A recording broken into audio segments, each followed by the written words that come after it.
제 생활 얘기니까 좀 사소한 얘기 같아도 좀 들어주세요.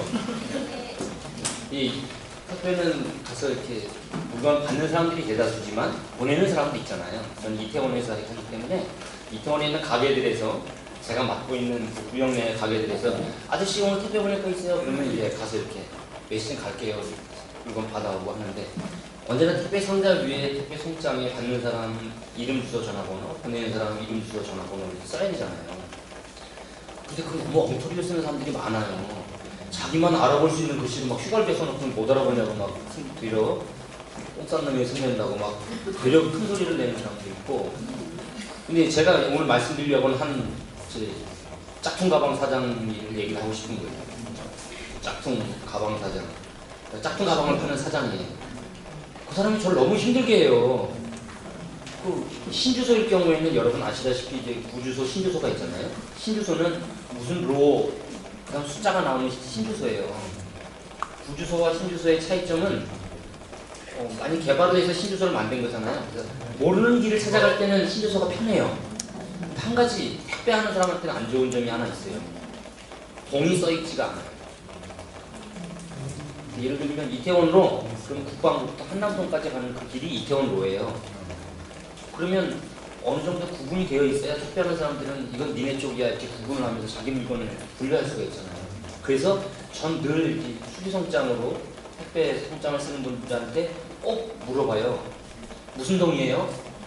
그러면 대부분 몰라, 그냥 주는 대로 썼어, 뭐 이런 식으로 반응하는 게 속상한 경우가 많은데, 특히 그 짝퉁 가방 사장님은 막 짜증나는 말을 막 해요. 예를 들면 사장님 이거 동이 안 나와 있는데 검색 좀 해서 써주시지 그랬어요. 제가 여러 번 말씀드렸는데 내가 그걸 왜 해야 되는데, 반말씩 내가 그걸 왜 해야 되는데, 내가 택배 보면서 그까지 것도 해야 돼? 그딴 것도 해야 돼? 검색했더니 안 나온단 말이야. 막 철자법이 틀렸나 확인해 보세요. 내가 어떻게 확인해? 갈수록 반말을 하고 막 거의 상소리를, 제가 뭐 화가 나가지고 안 가져가겠다고. 그랬더니 거의 멱살을 잡고 저를 흔들다시피, 제가 택배 한 10년 넘게 했는데요. 그런 경우 처음 봤어요. 차근차근 달래가지고, 사장님이 검색해도 안 나오는 거를 제가 검색하면 나오겠습니까? 물건 주소를 불러준 사람한테 철제법이 맞는지, 예를 들면 느티나무인데 무티나무를 잘못 들었을 수도 있잖아요. 그런 식으로 좀 확인해 보시라고 했더니 엄청 화를 내가지고, 하여튼 다음부터 다른 택배를 쓰겠다는 둥 막 그런 걸 제가 간신히 참고 그날을 넘겼어요. 그리고 나오면서 사장님 다음부터는 다른 택배 쓰세요. 그리고 왔거든요. 저 그게 최선을 다해서 그날을 넘긴 거였어요. 근데 하루 이틀 있다가 문자가 온 거죠. 택배 보낼 거 있다고. 안 가기로 했습니다. 이렇게 답을 줬죠. 그랬더니 그 답을 문자를 못 봤는데 좀 있다가 아무 소식 없다 좀 이따 전화 왔어요. 야, 이 새끼야. 참 기동원에서 이런 얘기가 많아요. 허락해 주시면 잠깐 하겠습니다. 너 어디 있어? 죽여버리겠어. 장난하자는 거야? 막 그러는 거예요. 제가 마침 글로 가고 있었거든요. 지금 사장님 뒷모습 보인다고, 거기다 차 세울 거라고. 나 여기다 차 세우지만 사장님 가게는 안 들어갈 거라고. 네. 그리고 저를 칠듯이 저 반말하지 마시고 욕하지 마시라고. 자꾸 그러면 사장님 제가 경찰 부르겠다고. 그리고는 더 이상 이렇게 회피하면서 지금 그 자리를 모면했어요. 그래서 부들부들 떨리더라고요. 제가 너무너무 화가 나고. 그 사람하고 관계는 그렇게 해서 끝난 거예요. 더 이상 저한테 아마 전화 안 할 것 같아요. 왜냐하면 당장 죽일 듯이 저를 쫓아와가지고서는 마찰 없이 끝냈으니까. 근데 이제 제가 곰곰이 생각해보니까 내가 그 사람을 화나게 한 게 도대체 뭔가. 아마 그 사람은 짝퉁 가방 파는 것 때문에 이렇게 무시당하는 게 좀 있었나 봐요. 그래서 자기의 방식으로 막 화를 내면 같이 화를 내고, 욕을 하면 같이 욕을 하고, 막 몸 싸움하고, 그렇게 될 줄 알았는데 제가 그렇게 반응을 안 하니까 더 화가 냈던 것 같아요. 왜? 내가 그 사람한테 뭘 이렇게 화를 내게 했을까 생각해보면 자기 방식대로 움직여주지 않아서 화를 낸 것 같아요. 그런 것 같고, 또 그 사람은 나한테 뭘 이렇게 나로 하여금 화를 나게 했을까 생각해보면 같은 말을 계속하게 했던 거, 저 같은 말 계속 다시 하는 거 싫어하거든요. 근데 그 부분을 제 그 부분을 건드렸던 것 같아요. 저녁에 한 며칠, 어저께 일했으니까 만 하루 정도 지나면서 나의 약한 부분을 그 사람이 건드린 게 뭘까를 생각했을 때 같은 말을 계속하게 하는 것 같다고 정리가 되더라고요. 근데 제가 오늘 이 자리에서 이 말을 장황하게 꺼낸 이유가 저한테 같은 말을 또 하게 하지 말라 이런 얘기를 하는 게 아니고 그런 게 아니고 어제 이제 요즘 우리 아들이 대학교 1학년이라고 교회 밖에 계신 주님을 많이 만나는 관계로 아침 일찍 들어오는 경우가 있어요. 제가 이렇게 붙들고 제가 있었던 일을 얘기했어요. 우리 아들아, 내가 이런 일이 있었다. 근데 내가 이 시점에서 회개하게 됐어. 그러니까 우리 아빠 천방각이었네. 뭘 또 회개했어요. 정원아, 내가 정원이라고 얘기했네요. 정원아, 아빠가 회개한 게 뭐냐 하면 나는 그 사람한테 며칠에 걸쳐서 했던 얘기를 또 하고 또 하고 또 하게 만든다고 짜증이 나서 화가 났는데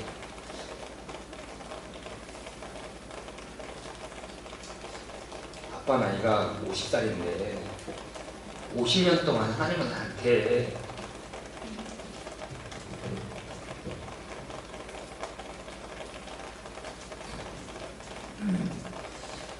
하나님은 나한테 50년 동안 똑같은 얘기를 하고 있지 않을까.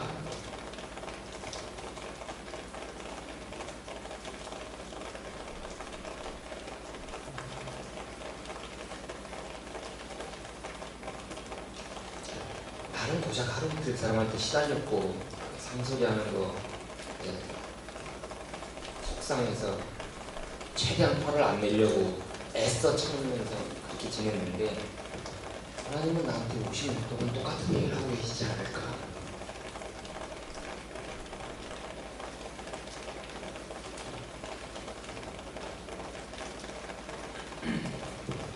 그런 생각이 들어서 회개했습니다.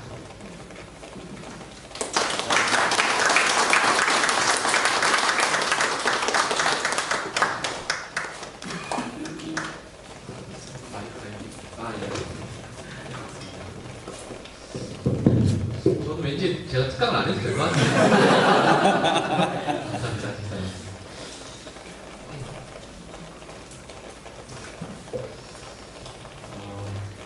방금 말씀하셨던 것처럼 저도 실은 여기 내용에서 자녀에게 그런 말씀들을 전할 수 있으면 우리 자녀가 절대 어긋나지 않을 것 같아요. 그죠? 제가 아까 우리 배우님께서 저에게 잠깐 소개해 주시면서 이게 얼마나 황송하고 감사한지. 근데 제가 설교하면 여운이 남는다고. 그래서 속으로 혹시 찜찜하면 아닐까? 생각했는데 그건 아닌 거죠? 근데 찜찜하면 아니죠. 꼭 여쭤보고 싶었어요. 오늘 제가 부탁받은 내용이 여러분께 제가 내용을 프린트물에 짧게 간단히 해서 제가 일단 나눠드렸는데요.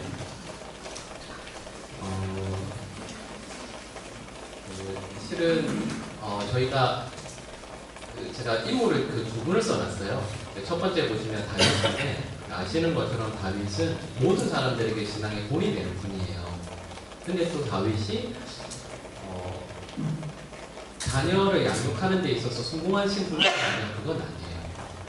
잘 아시겠지만 이번에 또 다윗과 반대로 그렇게 보시면 제가 엘가나와 한나를 써놨는데 이 두 분은 실제로는 다윗만큼 성경에서 비중이 있는 분들은 아니지만 실제로는 또 자녀 양육에 있어서 너무 훌륭한 분들이에요. 물론 제가 이제 여러 사람들을 또 말씀드리겠지만 저희가 이제 짧은 시간이지만요 한번 보면서 이제 저희가 부모로 살아가는 게 어떤 것인가를 한번 좀 생각해봤으면 좋겠습니다. 여러분, 그 자녀 양육하고 또 특별히 신앙을 가르치는 부분에 있어서 자신 있는 목적이 계세요? 아니, 있으면 좀 제가 저 대신 좀 해달라고 하려고요. 정말로요. 저 진짜 이주제인 줄 알았으면 저 진짜 안 했어요. 정말 안 했을 거예요. 그래서 그 아는 목사님들한테도 이렇게 웃으면서 이렇게 그런 얘기를 했는데 제 아내가 뭐 웃었으니까 뭐 이제 끝난 거죠. 네. 근데 이제 제가 그 준비를 하면서 이 부분에 대해서 성경적으로 어떻게 말하고 있는지를, 그러니까 제가 이 부분에 대해서 말씀드린다고 해서 제가 잘 알고 있는 건 아니에요. 그리고 아마 여러분도 그런 기대는 안 하시겠죠? 잘하고 있을 거라고 기대는 안 하시겠죠? 어려운 것 같아요. 이건 다윗도 어렵고 저희도 어렵고 다 어려운 것 같아요. 다 똑같은 것 같아요. 근데 이제 다 부모님들이시니까 부모님들이 자녀를 안 사랑하시는 분 없죠, 그죠? 자녀를 참 사랑하고 또 자녀를 위해서 참 애를 써요. 그래서 보통 부모님들이 자녀에게 해주기 위해서 애쓰는 것들이 있습니다. 뭐가 있을까? 예를 들면 좋은 학군, 그죠? 좋은 학교 보내는 거. 그리고 우리 한국은 좀, 한국도 하긴 그렇죠, 실은. 한국도 그렇고 제가 미국에 잠깐 공부할 때도 보면 여러분 아시죠? 미국은 예를 들면 백인분들이 이렇게 살다가 그 동네가 좋아지게 되면 거기에 점점 아시안들이랑 중국 사람이랑 그런 다른 인종분들이 점점 들어와요. 그러면 백인분들이 어떻게 하죠? 또 거기 집을 팔고 또 백인들만 있는데 또 이사를 가요. 그렇게 자꾸 해서 바깥쪽으로 나가면서 학군을 좋게 자꾸 만들어 나가요. 그러니까 말씀드렸던 것처럼 좋은 학군, 좋은 학교, 그다음에 좋은 환경 자녀에게 만들어주기 위해서 모든 부모님들 죄를 써요. 근데 실제로 저희 부모로서 자녀들에게 그런 것들을 해줄 수 있는 제약은 있지만 또 저희 부모가 또 자녀들에게 해줄 수 있는 실은 가장 좋은 건 좋은 학군이나 좋은 그런 배경이 아니라 실은 가장 좋은 가정을 만들어주는 거예요. 실은 그게 자녀들에게 가장 행복한 일이거든요. 근데 현실로는 여러분 그 말씀 아세요? 항상 딱 나오지 않아요? 항상 기뻐하라. 쉬지 말고 기도하라. 범사에 감사하라. 근데 실제 우리는 어떻게 하죠? 자녀들한테? 이거 그대로 써보세요. 예를 들면 항상 공부해라. 쉬지 말고 공부해라. 범사에 공부해라. 그러지 않아요? 여러분들 이렇게 발뺌하시면 저만 나쁘다. 저는 그러지 않은데, 저는 솔직히 애들은 그러지 않은데, 여러분들. 근데 이제 저희가 정말 많이 함정에 빠지는 게 열심히 공부해서 어떤 예를 들면 성적을 얻거나 어떤 높은 자리에 올라가면 그게 하나님께 영광이라고 생각하는 분들이 정말 많아요. 여러분, 근데 진짜 그럴까요? 그럼 냉정하게 내 자녀가 전국 1등을 하고 전국 1등을 하면 하나님께서 기뻐하시고 영광 받으실까요? 실제로는 내 자녀가 공부를 잘하면 영광 받는 분은 누구죠? 부모님이에요. 하나님이 아니고요. 그러니까 실제로는 저희가 자녀들을 정말 사랑하고 자녀들을 위해서 교육을 한다고 하지만 실제로 우리 부모들이 나의 영광을 위해서 하는 경우들이 정말 많거든요. 근데 그럼 이게 실은 저희 한국교회가 여러분 아시는 것처럼 우리 영락교회도 젊은 세대나 아니면 다음 세대들이 정말 많이 줄었어요. 이게 왜 그러냐면 물론 여러 가지 이유들이 있지만 실은 부모님들이 자녀 교육에 대해서 특별히 신앙 교육에 대해서 잘못했기 때문인 경우가 정말 많습니다. 제가 미국에서 이민교회 섬길 때도요, 제가 그런 자녀들 정말 많이 봤거든요. 그러니까 아버지는 안수 집사님이고 장로님인데 아이들이 특히 이민교회가 특히 심해요. 아이들이 우리 집에서 아빠가 하는 거랑 교회에서 하는 거랑 너무 다른 거예요. 그래서 교회 안 나오는 애들이 정말 많습니다. 우리 영락교 없을 것 같아요? 영락교도 있어요. 제가 들은 것도 몇 번 있습니다. 정말 그래요. 대학생 자녀들이 울면서요 상담하는 친구들이 있어요.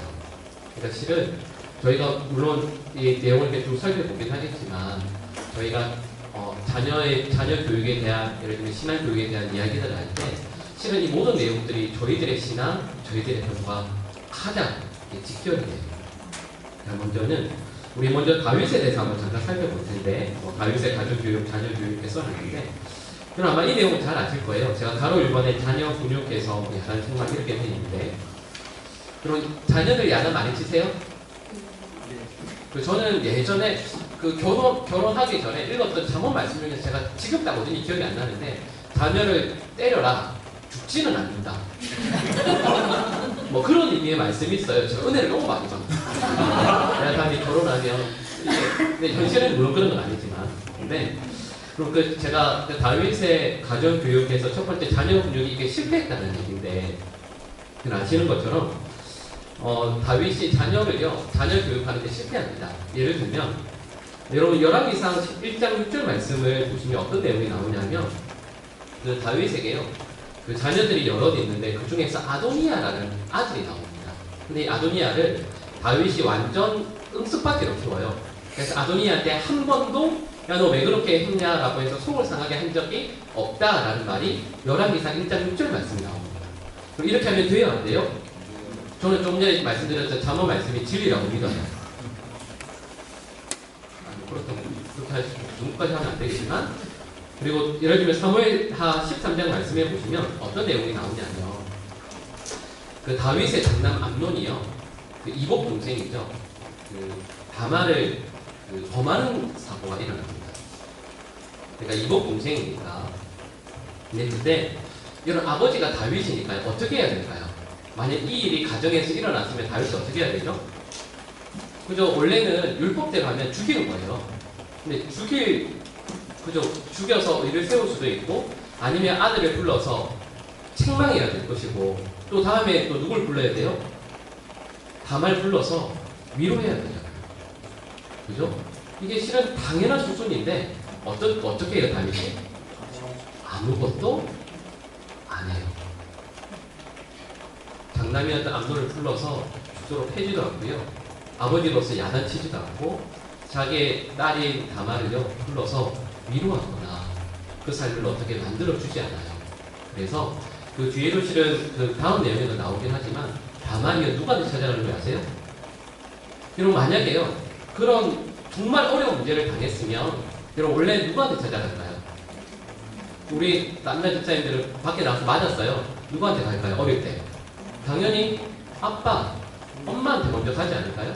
근데 다말이 누구한테 가냐면 아버지인 다윗에게도 안 가고 어머니인 마아가에도 안 가고요, 누구한테 가냐면 오빠 압살롬한테 가요.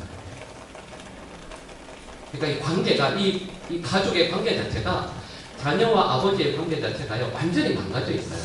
그리고 여기 나오는 것처럼 다윗이 좀 전에 말씀드렸던 것처럼 아도니아도 그렇고 암논도 그렇고요, 자기 자녀들을 바르게 훈육하거나 바르게 가르치지 않습니다. 또 다음에 어떤 일이 있냐면, 이런 사무엘하 14장 말씀해 보시면 이 일 때문에 압살롬이요 참아요. 2년을 참습니다. 2년을 있어요. 그러다가 자기 친동생이죠, 친동생이 다말을 범했던 암논을요 죽여요. 그러니까 형제간에 서로 죽인 거예요. 그러면 다윗이 불러서 어떻게 해야 될까요? 당연히 야단쳐야 돼요. 아니면 내가 미안하다, 너의 여동생이 내 사랑하는 딸이 이런 일을 당했는데 너의 마음도 내가 헤아리지 못했다 하면서, 실은 그런 관계들이 일어나야 되는데 그때도 다윗이 어떻게 했을까요? 무한한 인내심을 발휘해서 참아요. 그때도 다윗이 참습니다. 그래서 나중에 제가 다시 말씀드리겠지만 압살롬이요 암논 죽이고 나서 도망가요. 자기 외할아버지한테 도망가요. 그러니까 다윗이 그때 어떻게 하냐면 그냥 아들을 그리워하며 슬피 그냥 울었다 정도만 나와요. 아무도 안 해요. 그러니까 여러분 실은 이 자녀 훈육에서 제가 야단이나 책망하는 것도 실은 우리 부모들이 자녀들을 가르치는 데 있어서 꼭 해야 되는 일이에요. 근데 이렇게 보니까 표정들이 의심의 눈빛이에요. 요즘 애를 때려도 되나? 그쵸? 요즘 애를 때리면 돼야 안 돼요? 왜요? 저 실은 얼마 전에 어떤 미국에서 있었던 목사님들에게 얘기하다가 무슨 일이 있었냐면, 저희 큰아들이 미국에서 초등학교 다닐 때 학교에서 수업 중에 뭐가 있었냐면 그 911 있죠? 전화하는 걸 배운 거예요. 수업 시간에. 예를 들면 부모가 너를 때리거나 너에게 어떤 말로 폭행을 말로 이렇게 하면 911에 전화해서 너희 부모를 고발해라 하는 수업 시간에 배우는 거예요. 그리고 또 우리 아들이 와서 호기심이 강하고 순종심이 강한 우리 큰아들이 911에 전화를 했어요. 전화를 해서. 근데 제가 천만 다행으로 제가 딱 너처럼 눈이 마주쳤거든요. 어디다 전화하냐? 어이구 또 내가 전화를 끊었죠. 근데 조금 있다가 누가 뚝뚝뚝 하는 거예요. 문을 열었더니 이만한 백인 아저씨 경찰분이 그 옆에 총 같은 거 차고 딱 보면서 무슨 일이냐? 여기 무슨 일이 있냐? 하면서 집안으로 들어오시더라고. 그래서 제가 깜짝 놀라서 웃습니다. 그때 놀라면 안 돼요. 웃습니다. 우리 집에는 아무 일이 없습니다. 우리는 스위트홈이라고. 아무 일 없다고. 그래서 우리 그때 사실 그래서 제가 안 잡혀갔어요. 근데 예를 들면 미국에서는 그런 일이 있으면 그 신분이 시민권 있는 사람이 아니면요 추방돼요. 바로 추방이 돼요. 아니면 감옥 가거나 추방이 돼요. 그래서 저 아는 목사님 어느 한번 한인교회에서 잘하시는 한 남자 집사님이 그것 때문에 추방돼서 아직도 못 돌아오고 있대요. 아니 그러니까 그냥 미국에 못 들어가신 거죠. 그 얘기 하시더라고요. 그러니까 아마 우리 한국 사회도 점점 그렇게 가긴 할 거예요. 그런데 그리고 제가 말씀드리는 건 어떤 육체적인 그런 것뿐만 아니라 자녀들이 잘못되고 있을 때 자녀를 바르게 다는 것을 부모로서 마땅히 해야 되는 얘기예요. 여러분 아시는 것처럼 우리 여기 있는 모든 부모들은요 부모로서 하나님께 허락하신 자리가 있습니다. 여러분 그리고 어떤 것이든요 자리를 벗어나면 추하게 돼요. 여러분 깨끗한 집은 어떤 집이죠? 쓰레기가 없는 집인가요? 깨끗한 집은 쓰레기가 어디에 있는 집이죠?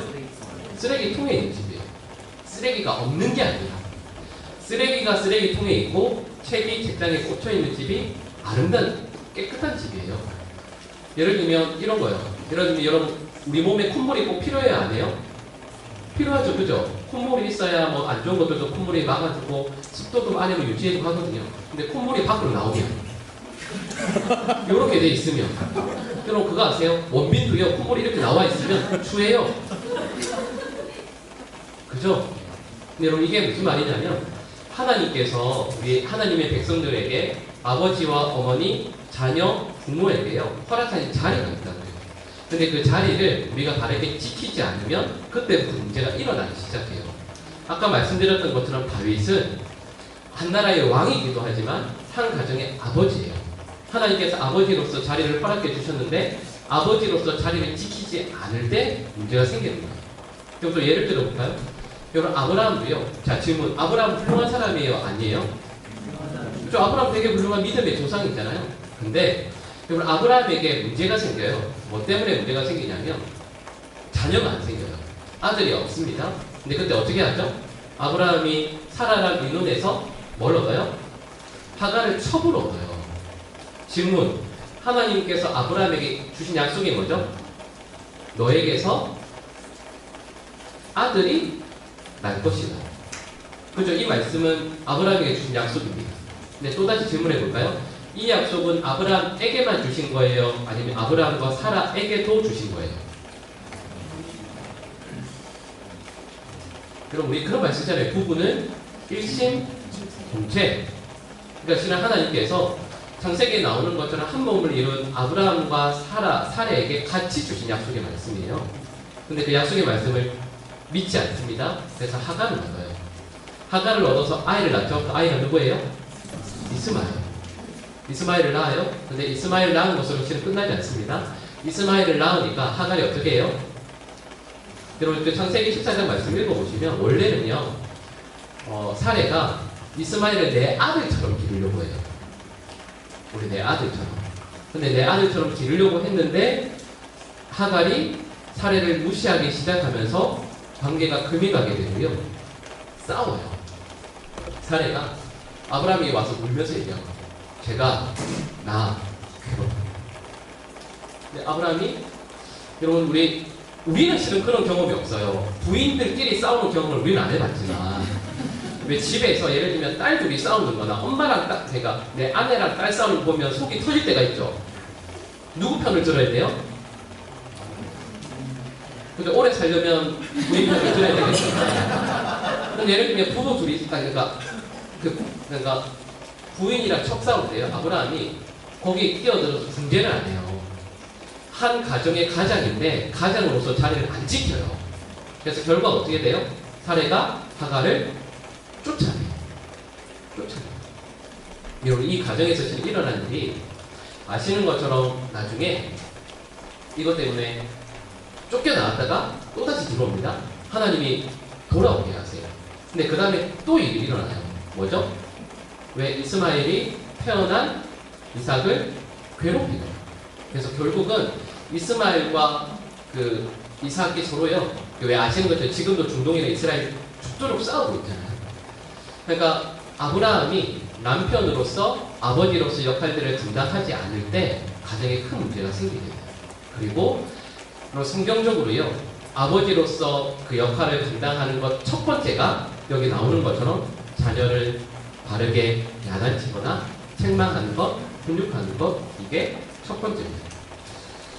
두 번째, 자녀의 모범이라고 제가 써놨는데, 제가 가로에 순결함이라고 써놨어요. 여러분, 그 다윗의 아들 중에서요, 몇 명이 죽는지 아세요? 다윗의 아들 중에 몇 명이 죽을까요? 아까 제가 잠깐 말씀을 드렸는데 암논이 죽어요. 또 누가 죽죠? 제가 아까 제일 처음에 아도니아 얘기했던 거 기억나시죠? 아도니아가 죽어요. 암논 죽고 아도니아 죽고 압살롬 죽어요. 다윗의 세 아들. 여러분, 근데 이 세 사람이 죽는데 이 셋이 하는 걸 보면 누구 딱 따라하는 줄 아세요? 다윗이 하는 거예요. 그대로 따라요. 좀 전에 말씀드렸던 암논이 자기 여동생 범하잖아요. 그 사건이 언제 나오냐면 다윗이 밧세바 범하고 나서 나와요. 그거 아들이 보고 그대로 하는 거예요. 그러니까 여러분, 아까 제가 처음에 말씀드렸던 것처럼 그 우리의 자녀가 하고 있는 일은, 죄는 실은 부모가 하는 걸 그대로 합니다. 다윗이 탐욕하고요. 그러니까 탐욕적이고 성적인 부도덕을 저지르고 살인하니까 좀 전에 말씀드렸던 이 자녀들이요, 본 것 그대로예요. 심심하니까 우리 성경 말씀 한번 찾아볼까요? 디모데후서 2장 20절에서 22절 말씀인데 한번 찾아볼까요? 신약에 있습니다. 디모데후서 2장 20절에서 22절인데요.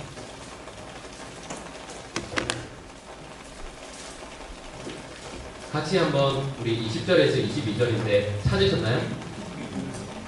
같이 한번 읽어볼까요? 디모데후서 2장 20절에서 22절 시작.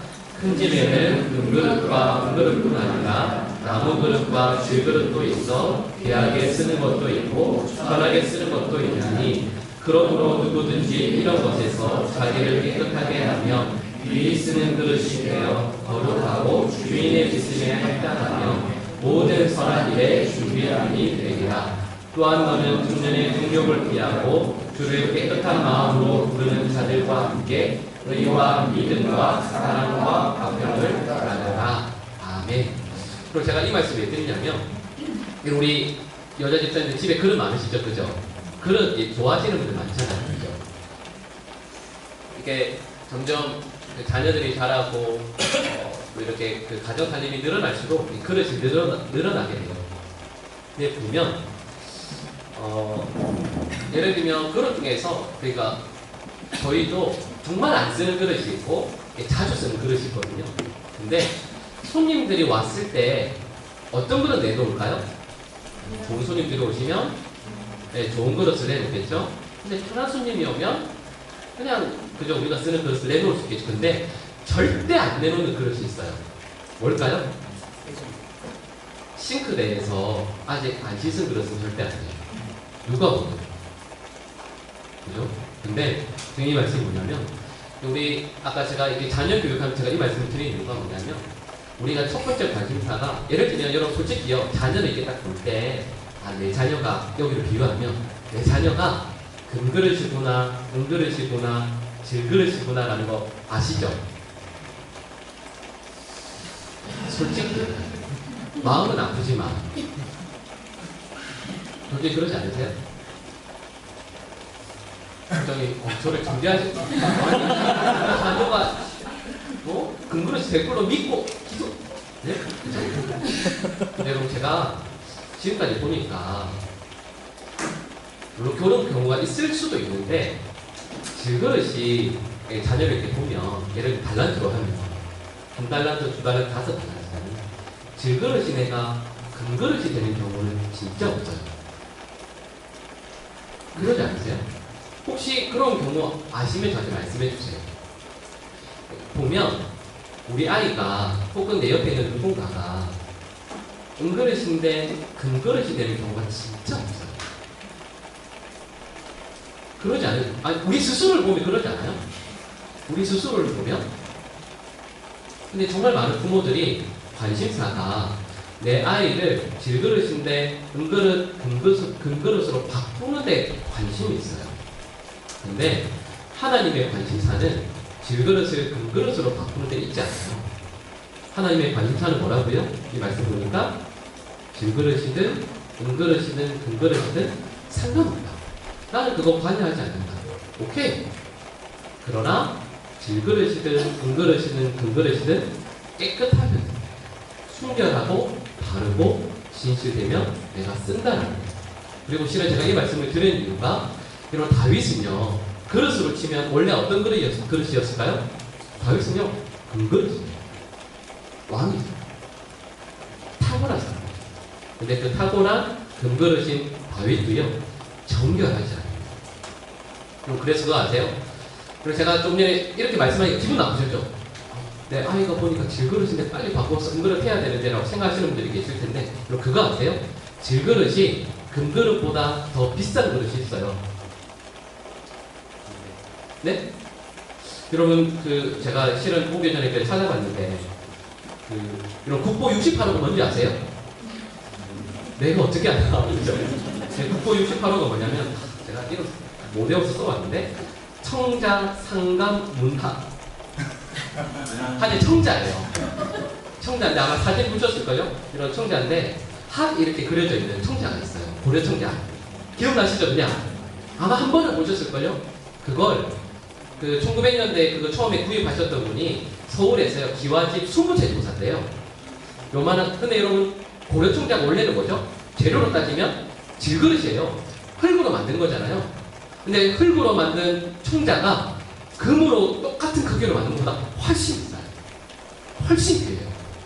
그러니까 여러분 우리가 우리의 자녀들을 보면서 내 자녀의 재질이 수준이 아니면 어떤 그런 것들이 자질들이 질그릇이냐 은그릇이냐 금그릇이냐 그거 별로 신경 쓰시지 마시라고요. 그건 세상 사람들은 신경 쓸지 몰라도 하나님께서 보실 때 쓰는 사람은 그런 게 아니에요. 하나님께서 지금도 보시고 찾으시는 사람은 깨끗한 사람. 깨끗한 사람. 그래서 그 깨끗한 사람이 어떤 사람이어야 되는가라고 할 때 22절에 3가지가 나와요. 첫 번째가 뭐냐면 첫 번째가 청년의 정욕을 피하라. 자 이렇게 질문했고 하나님이요 사람을 쓰세요. 예를 들면 여기 한 40명이 있으면 하나님께서요 예를 들면 1월에는 이분 쓰고 2월에는 이분 쓰고 3월에는 이분 쓰고 해서 쭉 돌려가면서 40명이면 40개월 동안 한 달에 한 명씩 쭉 쓰실까요? 아니면 40개월 동안 딱 2명만 쓰실까요?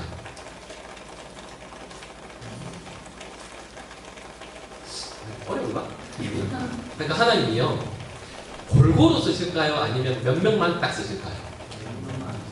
몇 명만. 하나님이 사랑하시잖아요 다. 근데 사람을 쓰실 때는요 공평하게 안 쓰세요.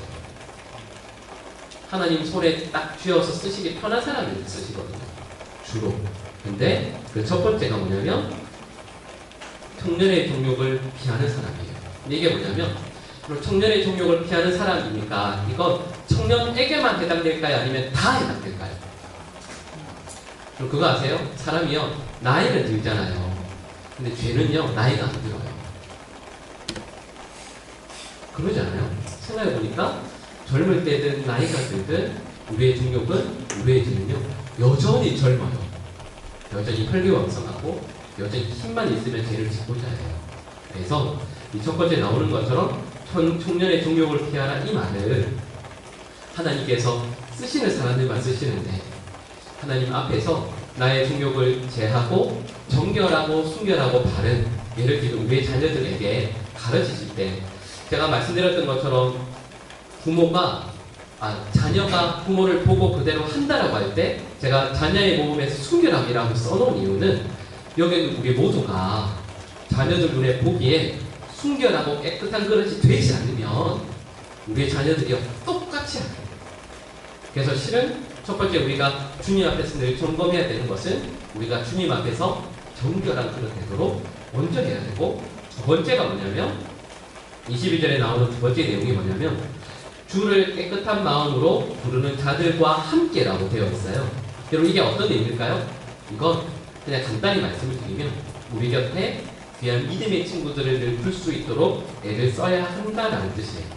여러분 아시는 것처럼 다니엘 될 수 있었던 것은 다니엘의 곁에 새 친구들이 있었기 때문이고, 예수님 앞에 나와왔던 중풍병자가 고침을 받을 수 있었던 것은 또 그 옆에 4명의 친구들이 있었기 때문입니다. 그러니까 우리가 자녀들에게도 그렇고 우리들의 일상의 삶 가운데서도 우리가 만나는 사람, 우리의 관심과 사랑을 쏟는 사람은 이 세상에서 유력한 사람이 아니라 하나님을 사랑하고 섬기는 그 사람이 될 수 있도록 해야 된다는 걸 우리 삶에서 보여줘야 됩니다. 그래서 세 번째 보시면 이렇게 말씀합니다. 그들과 함께요, 의와 믿음과 사랑과 화평을 따르라 라고 되어 있는데, 자 그럼 이렇게 질문해 볼까요? 하나님께서 저를, 제 자녀를 써주세요 라고 계속 기도하면 하나님께 써주실까요? 안 써주실까요? 그죠? 함정이 있거든요. 이게 써주실까요? 안 써주실까요? 야, 이분들 곤란하신 대답을 안 하시니까. 아이고. 맞아요. 그렇게 하면 써주실 수도 있는데, 지금 이 말씀이 뭐냐면 하나님께 쓰임 받고 싶잖아요. 그러면 여기 의와 믿음과 사랑과 화평을 따르라라고 되어 있는데, 이게 영어로 원래는 뭐냐면 펄슈예요. 추구하라는 뜻이에요. 하나님께 쓰임 받으려면 의와 평강과 믿음과 화평을 날마다 추구하는 삶을 살아야 하나님께서 보시기에 깨끗한 그릇이 되어서 하나님의 손에 쓰임받는 인생이 된다는 뜻이에요. 세 번째, 애착관계를 통한 교회라고 되어 있는, 아까 제가 이렇게 말씀드렸어요. 암논에게 그 다말이 강간당합니다. 어려움을 당해요. 근데 그랬을 때 달려간 사람이 다윗이나 어머니였던 마아가가 아니라 오빠 압살롬이거든요. 그러니까 이건 부모와 자녀 간의 애착관계가 하나가 없다라는 뜻이에요. 그럼 이제 그 다음 내용을 이렇게 보시면 압살롬이요, 왜 동생이 일을 잊고 나서 몇 년 기다린다고요? 2년 기다립니다. 근데 왜 기다렸을까요? 그러니까 이건 실은 저는 압살롬이요, 그러니까 이런 거죠. 자기 아버지 다윗에게 아버지로서 노릇할 수 있는 기간 2년을 준 거예요. 되게 슬프지 않아요? 자녀가 아빠에게 아빠 노릇 좀 하세요 라고 하고 2년을 준 거예요. 실은 되게 슬픈 거죠. 근데 다윗이 가만히 있어요. 아무것도 없어요. 그래서 압살롬이 암논을 죽이고요, 그 외할아버지 그 구슬로 도망가게 됩니다. 그러니까 아까 말씀드렸던 것처럼 다윗이요, 압살롬이 나를 떠났네 하고 슬퍼해요. 근데 그 기간이 몇 년이냐면 3년입니다. 다윗이 자기 아들이 자기 장자 죽이고 도망간 것에 마음 아파하면서 그냥 웃는 거예요. 3년을 해요. 근데 그러다가 그 군대 장관이었던 요압이 중재를 해서 이 압살롬이 돌아오게 돼요. 돌아왔으니 다음에 어떻게 해야 될까요? 압살롬 불러서 미안하다, 내가 아버지로서 지킬 못해서 정말 미안하다 안고 하면 될 텐데, 아버지가요 그 압살롬을요 안 봐요. 데려왔거든요. 근데 궁에서 안 봐요. 몇 년을요? 2년을 안 봐요. 총 이게 기간이 몇 년이에요? 7년이에요. 다윗이 압살롬으로 인해서 힘들어하고 괴로워하는 시간이요 7년이에요. 이거 되게 정말 말도 안 되지 않아요? 근데 그럼 이게 아버지와 아들, 그러니까 부모 간에 그 애착관계가 형성되지 않으면 이렇게 돼요. 근데 또 저는 또 이해는 돼요. 아시는 것처럼 다윗도 그렇게 살았거든요. 다윗도 왜 자기 위에 형 7명 있잖아요. 7명인데 거기에서 항상 막내요. 아무 관심도 못 받았고, 또 아시는 것처럼 다윗이 보통 왕 되기 전에 그 나이를 한 15, 6, 7 그 골리앗과 싸웠을 때 그 전 나이를 그렇게 보통 추정을 하거든요. 그러면 그럼 15살, 16살 때 광야에서 양 치면서 누구랑 싸웠다고 나오죠? 곰이 나왔는지 모르겠는데 어쨌든 사자나 곰이랑 싸웠다고 나와요. 혼자서. 그러니까 다윗도 너무 힘들게 살아요. 근데 그럼 그게 저도 이제 교구나 성도분들을 돌보다 보면 이런 경우들이 있어요. 특별히 우리 어머니들보다는 아버지들이 그런 경우가 많아요.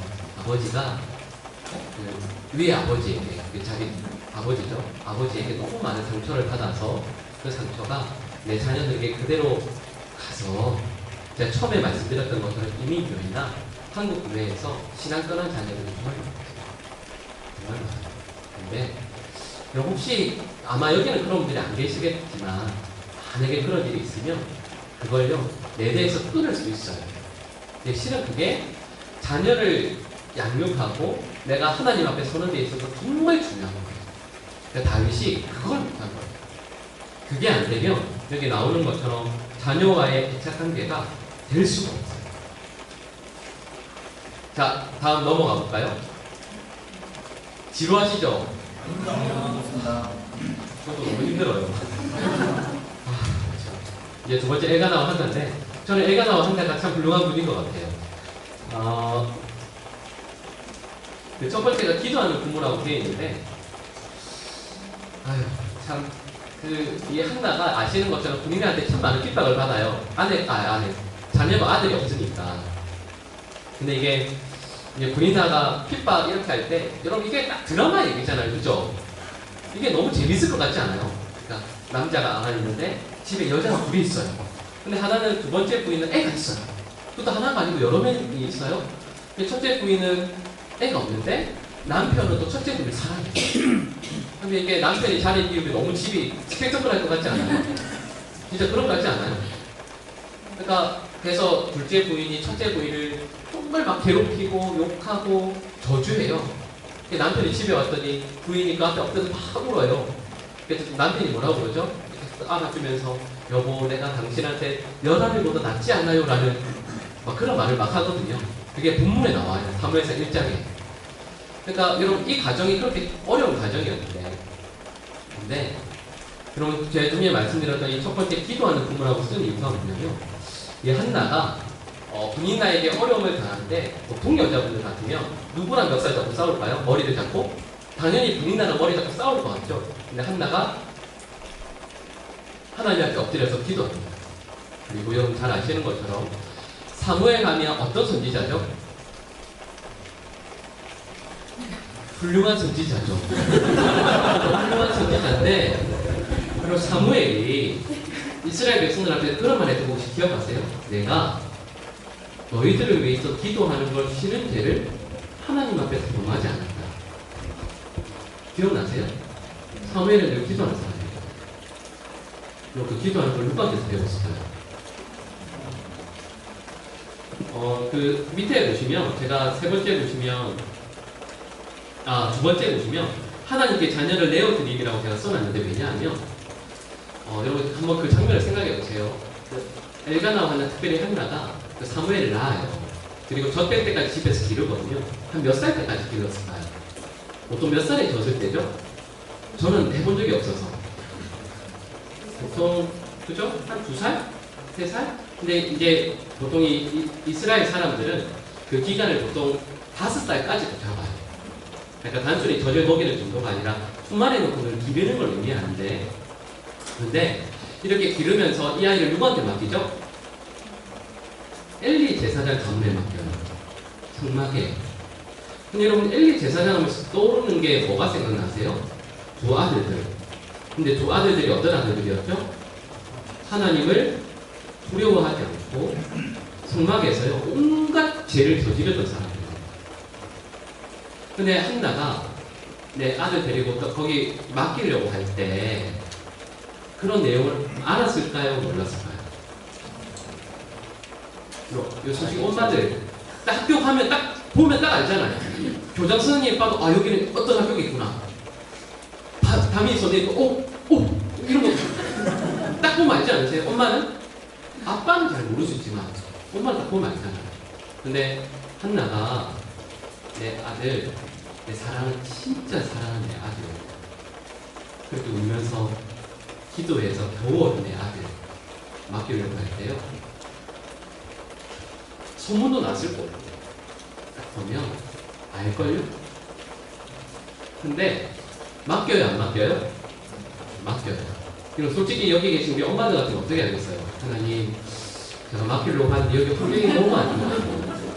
하나님 이게 우리 집도 이 정도로 망가진 집은 아닌데 하나님 이 집은 완전히 개판이네요.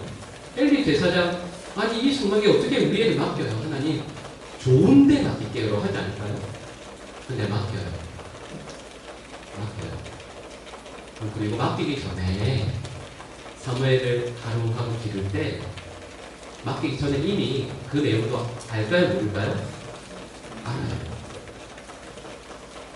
그리고 이 말이 다시 말하면 한나가 그리고 남편 전에 엘가나가요 집에서 내 사랑 아들 맡기기 전에 얼마나 기도했어요. 그러니까 여러분 그 첫 번째 제가 기도하는 부모라고 써놨는데 한나가 자녀를 낳기 전에도 간절히 하나님 앞에 울면서 기도했던 내용 아마 다 잘 아실 거예요. 근데 사무엘을 낳고서도 품에 안고서도요 정말 많이 기도했어요. 내 아이가 바른 길 걸어갈 수 있고 비록 눈에 보이는 것이 저렇게 나쁜 것들이지만 저런 거 배우지 않고 하나님만 볼 수 있고 그러니까 여러분 그 사무엘 당시 이렇게 한번 그 당시 시대를 생각해 보면 여러분 딱 실은 뻔하죠. 사무엘 시대 때 하나님을 가장 잘 아는 사람이 누구였을까요? 제가 답을 이미 말씀드렸는데 사무엘 시대 때 하나님을 가장 잘 아는 사람은 사무엘이죠. 그죠? 기도는 하나님을 알아가는 거예요. 기도하면서 내 소원을 자꾸 얻어내는 게 아니라 기도하면서 하나님을 알아가는 게 진짜 기도예요. 근데 그걸 사무엘은 부모님을 통해서 늘 보게 되고 사무엘이 그런 삶을 살아가요. 제가 어떤 목사님 아마 잘 아실 텐데 간증하는 내용에 어떤 내용이 나왔냐면 옛날에 목회자 집안이요. 부모님도 아버지가 목사였는데 집이 얼마나 어려웠겠어요. 조그만한 집에 사대기 겨우겨우 살고 있는데 아버지께서 돌아가신 거예요. 정말 어려운 집에서 이분이 어릴 때 화장실 간다고 일어나서 갈 때도 있고 소리가 나서 일어나서 이렇게 보면 엄마가 항상 집에 난방을 못하니까 방에 담요 있죠? 뒤집어 쓰고 항상 우웅우웅 하면서 새벽 늦게까지 늘 기도하는 모습을 늘 보셨어요. 근데 여러분 만약에 그걸 본 자녀가 술과 담배를 할 수 있을까요? 없을까요? 표정이 너무 곤란해 하시는 거예요. 나는 이미 시작했는데 그런 건 아니죠. 그럼 만약에 진짜 그걸 본 아들이, 딸이 제가 그건 상징적인 표시나 그런 막 나가는 삶을 살 수 있을까요? 없을까요? 내 엄마가 나를 위해서 내 새벽 1시, 2시, 3시까지 늘 이렇게 담요를 뒤집어 쓰고 기도하는 모습 보면 자녀가 어긋나는 건요 아마 훨씬 더 어려울 거예요. 사실은 그거예요. 첫 번째에서 제가 여러분에게 꼭 말씀드리고 싶은 건 자녀한테 기도하라고 하는 게 아니라 기도하는 부모님이 되셔야 돼요. 두 번째, 하나님께 자녀를 내어드림이라고 했는데 좀 전에 말씀드렸던 것처럼 이 엘가나와 한나는요 사무엘을 내어놓습니다. 근데 누구한테 내어놓는 거예요? 엘리 제사장에게 내어놓는 게 아니라 누구에게 맡기는 거죠? 하나님께 내 아들을 맡기는 거예요. 여러분 내 자녀는요 내가 키우지만 또 우리 고백이기도 하죠. 내가 키우는 것 같지만 하나님께서 키우세요. 제가 예를 들면 아까 제가 엘가나 한나에게 잠깐 말씀을 드렸는데 그럼 이렇게 또 아들을 이렇게 떠나보낸 사람이 있어요. 누구냐면 모세의 어머니 요게벳입니다. 왜? 잘 아시죠, 그죠? 왜 모세 낳고 나서 저도 한번 제가 설명한 적 있죠. 저는 되게 기분 나빠요. 모세를 낳았는데 다른 집은 다 버리는데 모세는 왜 안 버리죠? 이렇게 딱 낳았는데 보니까 출애굽기 2장에 뭐 이런 말씀이 나요. 애가 잘생긴 것을 보고 저는 그 본문을 아니 그런데 애가 한테 잘생긴 것을 보고 안 버려요. 안 죽여요. 저는 죽였겠죠. 저는 죽었겠죠 이미 라헬강에서. 근데 이제 그건 원래 실제로 잘생겼다는 뜻은 아니에요. 이제 번역을 이제 그렇게 했지만 하나님이 세상을 만드시고 좋아 보였다라고 할 때 쓰는 그 단어긴 하거든요. 아름다웠다, 너무 보기에 좋았다라는 뜻인데, 그러니까 모세의 얼굴을 딱 봤을 때 부모가 하나님의 선하신 뜻과 계획이 내 아이에게 있음을 알게 되었다라는 뜻이에요. 근데 어쨌든 그 아이를 몇 달 동안 석 달 동안 기르다가 안 돼서 갈대상자에 담아서 보내요. 이렇게 보낼 때 우리 한국 엄마 같으면 어떻게 할까요? 그러니까 아빠랑 같이 이렇게 해서 이렇게 해가지고 이렇게 옆으로 막 뛰어보내잖아요. 근데 그때 우리 한국 엄마 같으면 어떻게 할까요? 나이가 뛰어보내면서 우리 엄마들 어떻게 하시겠어요? 강에 뛰어들어야죠. 아니 우리 한국 엄마는 그러지 않아요? 아니 내 아들을 사랑하는 아들을 어떻게 나이강에 뛰어보내요? 뛰어들어야죠. 그래서 막 울면서 막 드라마 영화 찍어 와 그래서 막 사람들 모여들고 그래서 둘 다 죽고 막 이렇게 해야 돼요. 아니 한국 엄마 같으면 근데 엄마가요 그걸 뛰어보내요. 근데 엄마의 마음이 어떨까요? 솔직히 저는 아빠의 마음은 이해가 돼요. 아빠는 그래도 이렇게 있을 것 같아요. 엄마는 그게 안 돼요. 엄마가 이렇게 뛰어보낼 때 마음속에 무슨 생각이 있을 것 같아요? 하나님, 이 아이 죽든지 살든지 하나님 지도세요. 제가 할 수 있는 건 최선 다했는데 하나님께서 이 아이 거둬주세요. 왜요? 그게 모세가 모세되는 진짜입니다. 내 자녀를 내가 기르죠? 내가 기르면 내 아이가 되지만 내 아이를 하나님 손에 내어 맡겨드리고요. 하나님께서 길러주세요. 그리고 또 아시죠? 그 아이를 결국에는 엄마가 기르게 돼요. 근데 그것도 평생 기른 것도 아니에요. 저 뗄 때까지. 제가 5살 전에 또다시 떠날 거예요. 그럼 그때도 어떤 마음일까요? 하나님, 이 아이가 나의 꿈을 떠나 왕궁으로 가지만 아이가 하나님께 붙들림받아 쓰임받는 하나님의 사람 되게 해주세요. 그게 진짜 우리 자녀를 기를 때 정말 중요해요. 그럼 또 하나 해볼까요? 그럼 야곱에게 부인이 몇 명 있었죠? 자꾸 이렇게 물어보니까 죄송해요. 야곱에게 부인이 4명이 있거든요. 제일 예쁜 부인이 누구였죠? 남자분들이 대답하시겠죠? 라헬입니다. 근데 라헬이요, 실은 아이들을 제일 늦게 낳아요. 그래서 왜 총 12명의 아들 중에서 11째, 12째가 라헬이 아니잖아요. 첫째가 누구죠? 요셉. 그리고 둘째가 베냐민 낳다가 죽어요. 라헬. 그러니까 10명의 자녀들이 쭉 태어나는 걸 그러니까 첫 번째 부인이라고 할 수는 없죠. 근데 야곱의 가장 사랑받던 이 라헬이 그걸 다 봐요. 애 기르는 행복은 이런 거구나. 아이가 아버지에게 사랑받고 서로 즐겁게 뛰어놀고 엄마가 아이를 사랑하는 건 이런 거구나라는 걸 쭉 보다가 드디어 요셉을 봐요. 얼마나 기쁘겠어요. 하나님 아들 저한테 하나 더 주세요라고 요셉이라는 이름을 짓고 그 다음에 진짜 아이를 하나 더 얻어요. 베냐민을 얻어요. 근데 베냐민을 낳다가 어떻게 돼요? 죽어요. 그럼 이것도 제가 또 그렇게 말씀드려 죄송하지만 한국 엄마 같으면 그때 죽을 수 있을까요? 못 죽을까요? 그럼 부릅뜨고 그죠? 그러니까 그러지 않을까요? 그리고요 솔직히 라헬도 알 거예요. 내 사랑 아들 요셉과 베냐민이 이 집에서 어떻게 클지를 알걸요? 실제 그렇게 컸고 요셉이나 베냐민이 참 힘들었거든요. 그거 알잖아요. 그럼 한번 그 장면을 생각해 보세요. 라헬이 죽으면서 어떤 기도했을 것 같아요? 아이를 키우면서 하나님, 제가 낳다가 저도 한번 먹여보지 못한 내 아들 베냐민, 채 몇 살 되지 않은 저 아무것도 모르는 내 아들 요새 하나님께 맡겨요.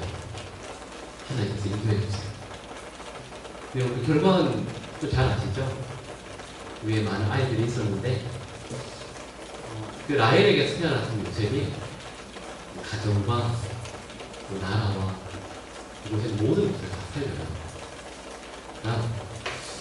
여러분, 그 하나님께 자녀를 내어드림이라고 제가 써놨는데, 그럼 저는 제가 이렇게 쓰고도 제가 이렇게 그러니까 준비하면서 제가 이렇게 써놓고도 제가 썼지만 괜찮은 말인 것 같은 게, 들어보셨는지 저는 어쨌든 제가 쓰면서 한 게, 하나님은요 결코 사람한테 빚을 지지 않으세요.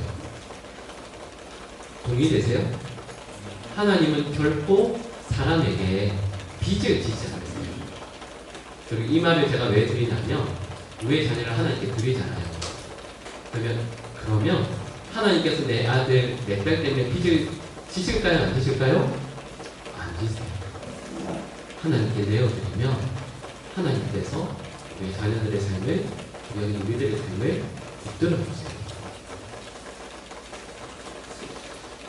별로 아닌 것 같아서 세 번째, 제가 허락하신 시간 동안 사랑, 교육 이렇게 되어 있는데 짧게 말씀드릴 시간이 없어서 이건 어떤 의미인지 아실 거예요. 실은 엘가나와 한나도 그랬고 좀 전에 말씀드렸던 그 사람들도 시간이 있습니다. 근데 문제는 여기 우리 모두가 내가 자녀에게 사랑과 교육과 하나님 아는 것들을 가르칠 수 있는 시간이요 무한하다고 생각해요. 근데 절대 그렇지 않습니다. 정말로 그렇지 않아요.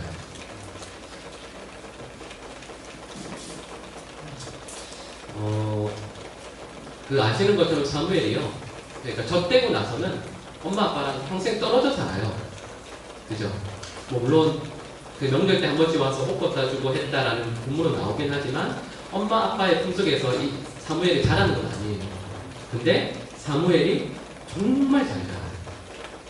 정말 잘 자라서 아까 말씀드렸던 것처럼 그 시대에서 탁월하게 하나님을 가장 잘 알고 하나님께 귀하게 쓰임받는 사람이 돼요. 왜냐하면 말씀드렸던 것처럼 한나는, 그리고 엘가나는요, 하나님께서 나에게 이 자녀를 위해 주신 시간이 제한된 걸 알고 있었거든요. 그러니까 그 제한된 시간, 젖되기 이전, 예를 들면 3년이든 4년이든 5년이든 그 시간 동안 나의 온 마음을 내가 보여줄 수 있는 하나님의 사랑, 내가 알고 있는 하나님, 그리고 기도하는 삶이 뭔지를 최선 다해 보여줘요. 그러니까 사무엘이 귀하게 쓰임받는 거예요. 그리고 실은 이건 우리도 똑같아요. 말씀드린 것처럼 하나님께서 여러분들에게 자녀 맡겨주신 시간이 오래될 것 같죠? 절대 그렇지 않습니다. 곧 떠날 거예요. 곧 떠납니다. 그러니까 우리들은요, 하나님 앞에서 우리에게 맡겨준 시간 동안 최선을 다해야 되고, 하나만 더 해도 될까요? 짧게? 네. 그만하라고 해도 계속 할 거긴 하지만 제가 세 번째까지만 썼는데, 한나와 엘가나가 실은 사무엘에게 가르친 게 예배에 대해서 잘 가르쳤어요. 이게 물론 왜냐하면 사무엘상 2장 17절 말씀해 보시면 엘리의 자녀들이 여호와께 드리는 제사를 멸시했다는 말이 나와요. 그러니까 무슨 얘기냐면 사무엘이 그곳에 가서 늘 봐야 되는 건 하나님의 제사가 멸시되는 걸 늘 보게 된다는 뜻이에요. 그러니까 그 이전에 사무엘에게 이 부모는 그러니까 하나님 앞에 제사하는 게 뭔지를 잘 보여줘요. 그래서 제가 좀 전에 2장 17절이 이 엘리의 아들들이 여호와께 드린 제사를 멸시했다는 말씀이 나온다고 그랬는데, 바로 그 다음 절 18절 말씀을 보시면 사무엘이 어릴 때 세마포 에봇을 입고 여호와 앞에서 바르게 섬겼다라는 말씀이 나와요. 참 대조적이죠? 근데 이 사무엘이 그럴 수 있었던 이유가 뭐냐면, 제가 이걸 말씀드리고 싶은 거예요. 뭐냐면, 그럼 사무엘상 1장 21절에서 22절 한번 찾아볼까요? 이거 찾아보면 좋을 것 같아요. 사무엘상 1장 21절 22절인데요. 우리 21절만 읽어볼게요. 우리 21절 말씀만 함께 한 목소리 읽어보겠습니다. 시작. 그 사람 엘가나와 그의 온 집이 여호와께 매년제와 소원제를 드리러 올라갈 때에 어떤 의미인지 아시겠죠? 여러분 실은 제가 22절 말씀을 안 읽었는데 사무엘은 어렸을 때 안 올라갔어요. 근데 이 가정은요 어떤 가정이냐면 하나님께 예배 드리려고 할 때 몇몇만 올라가는 게 아니라 온 가족들이 함께 하나님께 예배하는 가정이에요. 그래서 가정 예배를 자꾸 얘기하는 거예요. 그리고 또 하나 제가 말씀을 드리면 여러분 사도행전 10장 말씀에 보시면 누가 나오냐면 백부장 고넬료가 나옵니다. 기억나시죠? 근데 고넬료에 대해서 평가할 때 사도행전 10장 2절에 보면 고넬료를 어떻게 평가하냐면 온 집으로 더불어 하나님을 경외하는 사람으로 이야기해요. 고넬료만 하나님을 섬긴 게 아니라 다시요 온 집으로 더불어 하나님을 경외했다라고 나와요. 그리고 고넬료가 나중에 베드로를 만나서 세례받고 이렇게 하나님 믿게 돼요. 근데 그럴 때 10장 24절에 보면 고넬료랑 그 가정만 모인 게 아니라 또 다음에 어떻게 나오냐면 일가와 가까운 친척들이 모두 모였다라는 말이에요. 그리고 이게 어떤 의미인지 아시겠죠? 여러분 예배의 소중함을 가르친다라고 할 때 이건 첫 번째로는 내가 하나님 앞에 바르게 서는 것이고 내 가족들이 모두가 하나님 앞에 예배 드린 것이 얼마나 소중한지를 늘 가르쳤다라는 뜻이에요. 그래서 결론은 가정 예배를 드립시다라는 건데 이거 이렇게 돌려서 이렇게 얘기를 한 거긴 한데 여러분 제가 예전에 어떤 간증 보니까 이런 얘기가 있죠. 짧은 글이었는데 그게 뭐였냐면 이제 저희도 얼마 전에 특세했었잖아요. 근데 한 교회에서 이제 특세를 했는데 한 엄마가 이제 글을 올린 거예요. 어떤 글이었냐면 자기 딸이 중학생인데 특세 때 가기 막 보통 싫어하잖아요. 우리는 특세를 5시 반에 하는데 그 교회는 일찍 가거든요. 일찍 해서 일찍 사람도 많고 해서 빨리 가야 되는데 그러니까 예를 들면 5시에 특세면 한 4시에 가야 돼요. 그래야 본당 안에 들어갈 수가 있어요. 근데 그래도 4시에 갔는데도 자리가 없어서 1층이 아니라 2층 그것도 복도에 앉은 거예요. 근데 참 감사한 게 이 딸이 첫날 특세하면서 은혜를 받아요. 너무 기뻐요. 그 둘째 날 가서 얘가 더 큰 은혜를 받아요.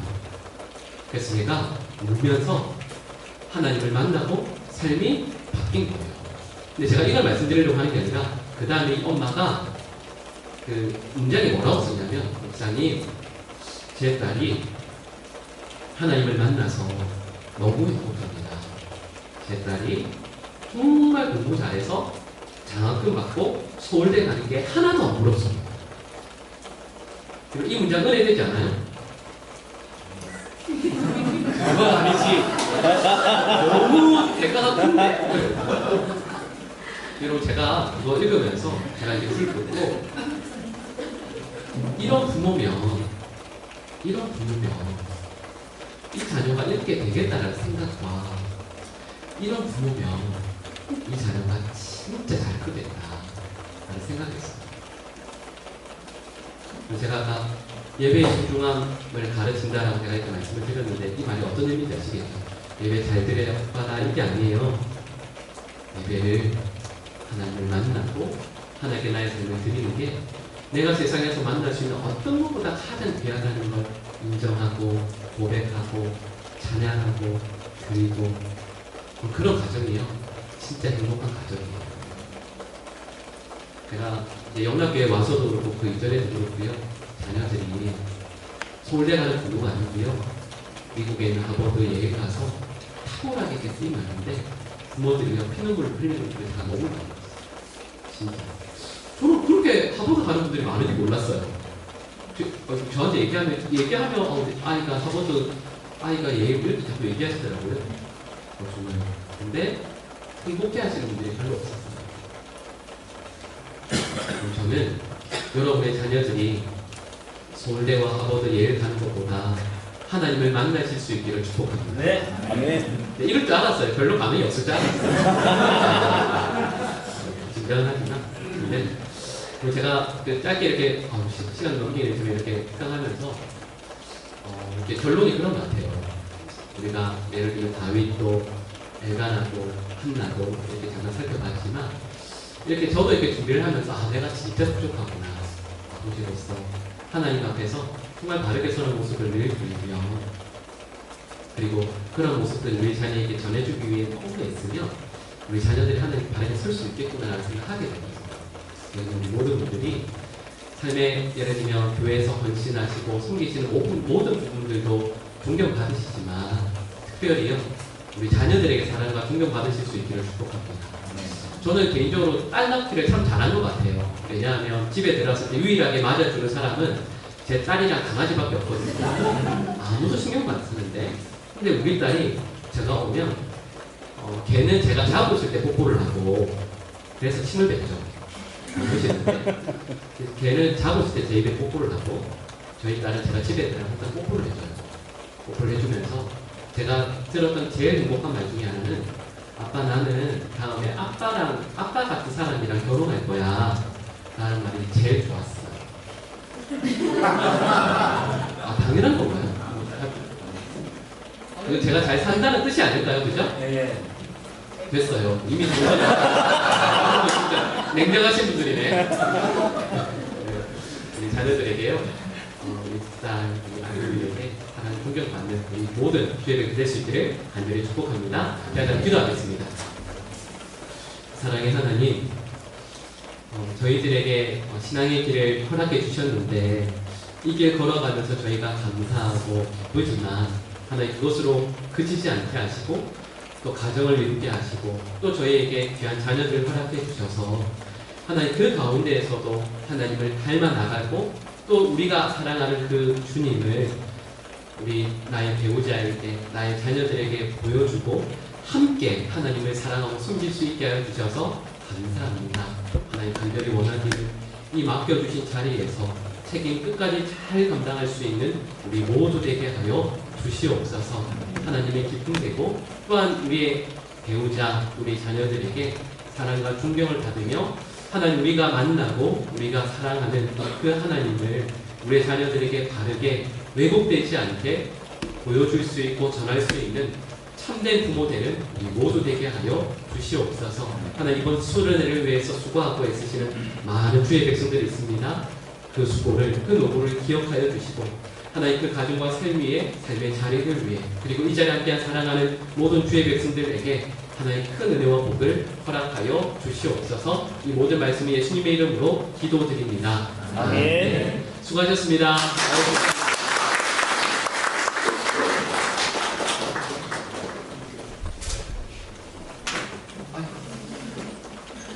목사님 고생하셨습니다.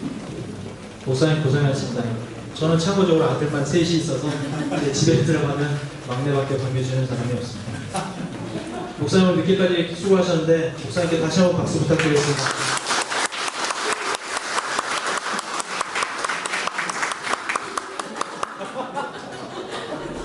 허락을 맡으셔야 갈 수 있습니다. 다음 행사는 십자가 행진인데요. 십자가 행진 준비하시는 동안 가지 마시고 다음에 또 볼 수 있을지 없을지 모르는 그런 행사니까요. 같이 해주셨으면 좋겠고 잠깐 브레이크 타임 하시고 십자가 행진 준비할 동안 잠깐 브레이크 타임 하시면 될 것 같습니다. 네, 감사합니다.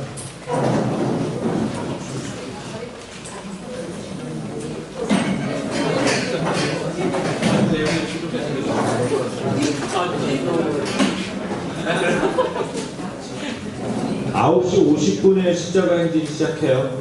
그러니까 그때까지 브레이크 타임 가지시고요. 그리고 저기 남자들 몇 분만 좀 옆에 가셔가지고 십자가 행진 의자 있는데 의자 좀 뒤로 같이 좀 치우겠습니다.